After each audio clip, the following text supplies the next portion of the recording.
Supremo Pappu Yadav ने कल सांसद राजीव प्रताप रूडी के एक कार्यालय पर छापा मारा। वहां से दर्जनों एम्बुलेंस का उजागर किया, क्योंकि वहां पर एम्बुलेंस पड़ा हुआ था और उसका यूज नहीं किया जा रहा था। और इसको लेकर बिहार में सियासत तेज हो गई। राजीव प्रताप रूडी ने सीधे तौर पर चैलेंज भी दिया और आज पप्पू यादव ने उस चैलेंज को स्वीकार करते हुए तमाम ड्राइवरों की व्यवस्था भी कर दी।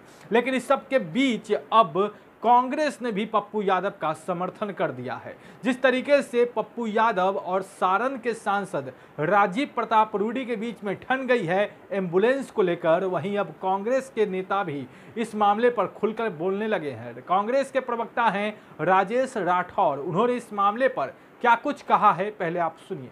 एक तरफ कोरोना पेशेंट को घर से हॉस्पिटल ले जाने के लिए एम्बुलेंस नहीं है, दूसरी तरफ हॉस्पिटल में अगर मर जाता है तो श्मशान या कब्रिस्तान ले जाने के लिए सरकार के पास एम्बुलेंस नहीं है, और तीसरी तरफ यह जानकारी कि किसी भारतीय जनता पार्टी के वरिष्ठ नेता एवं सांसद के यहाँ अनेकों एम्बुलेंस को अपने दरवाजे पे खड़ा करके रखना और ढक के रखना, ये गंभीर अपराध की श्रेणी में आता है कि एक तरफ लाश के लिए, पेशेंट के लिए एम्बुलेंस का अभाव है सरकार के पास, और दूसरी तरफ अपने धौंस में अपने दरवाजे पे अनेकों एम्बुलेंस लगा के रखना, ये कहाँ से औचित्य है। इसकी जांच होनी चाहिए कि एम्बुलेंस के ड्राइवर कहाँ था, एम्बुलेंस के मैनेजर कहाँ था, और किसके आदेश पर किस विभाग का एम्बुलेंस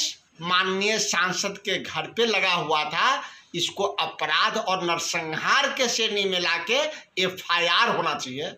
तो आपने सुना, राजेश राठौर हैं, उन्होंने सीधे तौर पे कहा कि बिहार में एक तरफ त्राहिमाम की स्थिति है, एम्बुलेंस मिल नहीं रहा, लेकिन सांसद अपने कार्यालय पर दर्जनों की संख्या में एम्बुलेंस को रखे हुए हैं, उसका प्रयोग नहीं किया जा रहा है। हालांकि पप्पू यादव ने इस मामले को लेकर खूब सुर्खियां बटोर ली है, क्योंकि जिस तरीके से उन्होंने डायरेक्ट उनके उस कार्यालय पर छापा मारा और तमाम एम्बुलेंस के बारे में खुलासा किया है, उसके बाद से बिहार की राजनीति में हड़कंप मच गया है। जिस तरीके से बयानबाजी का दौर शुरू हुआ, राजीव प्रताप रूडी को भी सामने आना पड़ा। उन्होंने खुलकर कहा कि पप्पू यादव सिर्फ राजनीति करना जानते हैं, ये एम्बुलेंस जो है वह इसलिए पड़ा हुआ है क्योंकि यहाँ पर इसका कोई ड्राइवर नहीं है। उन्होंने चैलेंज किया कि आप ड्राइवर की व्यवस्था कीजिए और पूरे एम्बुलेंस को ले जाइए। वहीं पप्पू यादव ने इस चैलेंज को एक्सेप्ट कर लिया और आज उन्होंने प्रेस कॉन्फ्रेंस किया और सीधे तौर पर तमाम ड्राइवरों की व्यवस्था भी कर दी है। तो अब इसको लेकर आगे क्या कुछ होता है देखना दिलचस्प होगा। बटन हेडलाइंस बिहार के साथ अगर आपने अब तक हमारे चैनल को सब्सक्राइब नहीं किया है तो जल्द सब्सक्राइब कर ले। धन्यवाद।